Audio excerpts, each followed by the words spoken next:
Om Shakti Parashakti Namaha, Om Shakti Parashakti Namaha. Om Shakti Parashakti Namaha, Om Shakti Parashakti Namaha. Om Shakti Parashakti Namaha, Om Shakti Parashakti Namaha. Om Shakti Parashakti Namaha, Om Shakti Parashakti Namaha. Om Shakti Parashakti Namaha, Om Shakti Parashakti Namaha. Om Shakti Parashakti Namaha. Om Shakti Parashakti Namaha, Om Shakti Parashakti Namaha. Om Shakti Parashakti Namaha, Om Shakti Parashakti Namaha. Om Shakti Parashakti Namaha, Om Shakti Parashakti Namaha. Om Shakti Parashakti Namaha. Om Shakti Parashakti Namaha, Om Shakti Parashakti Namaha. Om Shakti Parashakti Namaha, Om Shakti Parashakti Namaha. Om Shakti Parashakti Namaha. Om Shakti Parashakti Namaha, Om Shakti Parashakti Namaha. Om Shakti Parashakti Namaha, Om Shakti Parashakti Namaha. Om Shakti Parashakti Namaha. Om Shakti Parashakti Namaha, Om Shakti Parashakti Namaha. Om Shakti Parashakti Namaha, Om Shakti Parashakti Namaha. Om Shakti Parashakti Namaha, Om Shakti Parashakti Namaha. Om Shakti Parashakti Namaha, Om Shakti Parashakti Namaha. Om Shakti Parashakti Namaha, Om Shakti Parashakti Namaha. Om Shakti Parashakti Namaha, Om Shakti Parashakti Namaha. Om Shakti Parashakti Namaha, Om Shakti Parashakti Namaha. Om Shakti Parashakti Namaha, Om Shakti Parashakti Namaha. Om Shakti Parashakti Namaha, Om Shakti Parashakti Namaha.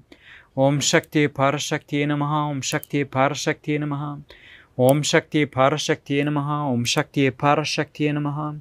Om Shakti Parashakti Namaha, Om Shakti Parashakti Namaha. Om Shakti Parashakti Namaha. Om Shakti Parashakti Namaha. Om Shakti Parashakti Namaha.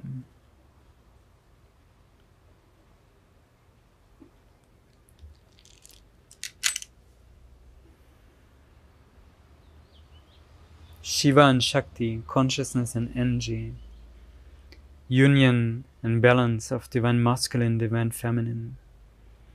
I bow down before you. I give thanks to you for your presence in my life in this creation. And I pray for divine harmony, alignment of my own personal karma, as well as the happiness and well-being of all beings within this universe. May my spiritual aspiration remain strong. May my spiritual practice be the guiding light within my life. May I progress on my spiritual path and realize the divine self as the very essence of all of creation. Om Namah Shivaya. Om Shakti Parashakti Namaha.